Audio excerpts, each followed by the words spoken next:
Ako po si Paulo Diet, Sable Operator ng LCC Legazpi. Nag-run po yung machine ng 6 days na may total of 24 meters. Printer head clean. Nozzle check.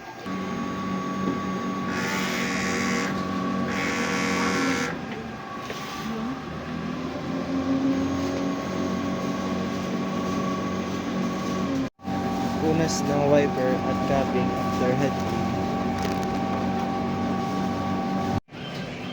Ink system ay tama lang. Hose tank.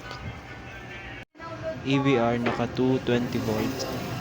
Ink storage, ito po yung used and unused. Dito naman po yung Sable paper. Consumable monitoring ng cyan, magenta, yellow, black, and Sable roll.